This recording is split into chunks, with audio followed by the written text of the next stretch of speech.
7 জুলাই রাত 9:30 সিসিটিভি ফুটেজে দেখা যায় মিরপুরের চৌরাঙ্গি মার্কেটের সামনে আসেন স্বেচ্ছাসেবক দল নেতা সাইফুল ইসলাম সিজু। একজন কুশল বিনিময় করার পর মার্কেটে প্রবেশ করতে গেলেই পেছন থেকে গুলি ছুটতে থাকে দুই মুখোশধারী।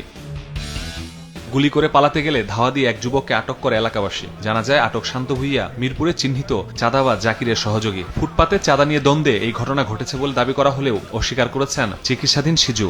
নিয়ন্ত্রণ বলতে কি আমি বলি, আমরা জনপ্রতিনিধি সেবা করি, হয়তো তার কথা শুনলে হয়তো ধরেন আমার এই অবস্থা হইতো না। এদিকে তো হাত মিলাইছে ওর সাথে, ও দ্রুত উঠিয়ে যাতে গুলিটি এই জায়গায় লাগছে, গুলিটি করছে উপরে উঠতে পারে দেশে টার্গেট করে একটা মারছিল।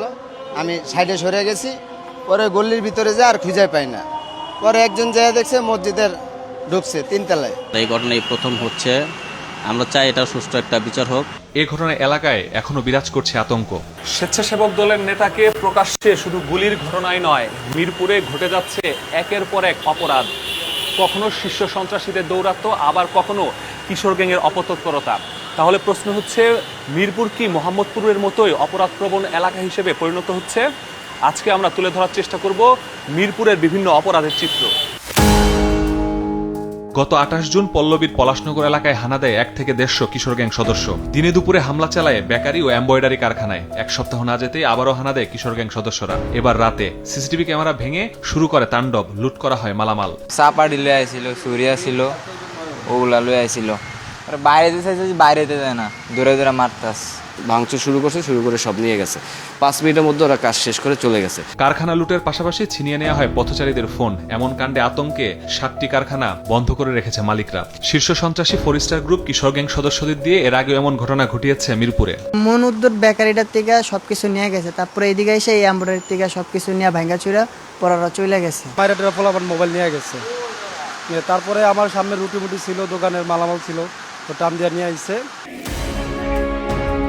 গত 26 জুন রাতে মিরপুরের প্রান্তিক হাউজিং এলাকায় হানা দেয় কিশোর গ্যাং ভৈরাদে গ্রুপ। গ্যাং লিডার আশিক দেশীয় অস্ত্রসহ 50 থেকে 60 জন সদস্য নিয়ে প্রায় ঘণ্টাখানেক ধরে তাণ্ডব চালায়। চান্দের দেশে গেলেও তোরা আমি দৈরা আনবো, আমি ভিলেন ভাবিস না কাম। আর মিরপুর 10 নম্বরের সিটি কর্পোরেশনের পরিত্যক্ত ভবনে আতঙ্কের নাম আরেক কিশোর গ্যাং বাহুবলী গ্রুপ। গত এপ্রিলে ছিনতাই করতে গিয়ে এক ব্যক্তিকে ছুরিকাঘাত করে হত্যার পরও এখনো অধরা কিশোর গ্যাং লিডার বাহুবলী। ভিতরে আতঙ্ক সৃষ্টি করতেছে, কখন এখানে দুর্ঘটনা ঘটে এরকম বলা যায় না। কিশোর গ্যাংয়ের পাশাপাশি পেশাদার ছিনতাই চক্রও সক্রিয় মিরপুরে। গত 29 জুন পল্লবীর বেনারসি পল্লীতে ছিনতাইয়ের শিকার হয় কুমকুম এন্টারপ্রাইজের এক কর্মী। ব্যাংক থেকে 15 লাখ টাকা উঠিয়ে ফেরার পথে মোটরসাইকেলে এসে ছিনিয়ে নেয় দুর্বৃত্তরা। পায়ে ব্যাগ রাখা ছিল, একদম ঝাপটা দিয়ে মনে করেন যে আমার ধরা ছিল, কিন্তু ঝাপটা দিয়ে এমন ভাবে নিয়ে গেল। ব্যাংকের কথা শুনলেই এখন সবাই একটা আতঙ্কিত, যখন কি ঘটনা ঘটে যায়, অথচ চারিদিকে এখানে অনাহারে প্রতিদিন এক একটা দুর্ঘটনাগুলো ঘটে যাচ্ছে। একের পর এক ঘটনায় রাজধানীর অপরাধপ্রবণ এলাকা হিসেবে পরিচিত মোহাম্মদপুর আদাবরের পাশাপাশি মিরপুর ও পল্লবীতেও পাল্লা দিয়ে বেড়েছে অপরাধ। ডিএমপি তথ্য বলছে গত 6 মাসে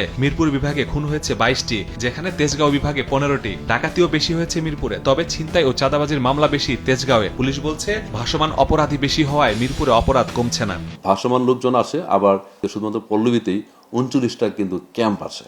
তো এই ক্যাম্পের যে লোকজন যারা আছে সবাই না, এদের মধ্যে অনেকেই আসলে অপরাধ কর্মকাণ্ডে জড়িত, মানে অনেকটা অভ্যাসগত অপরাধী। মূলত এই সমস্ত কারণেই সেটা যেন আমরা নিয়ন্ত্রণ করতে পারি, সেই জন্য আমাদের পরিকল্পনা আছে এবং সেভাবে লক্ষ্যে আমরা কাজও করছি। পরিস্থিতি নিয়ন্ত্রণে অপরাধ প্রবণ এলাকায় টহল ও নজরদারি বাড়ানোর দাবি এলাকাবাসীর।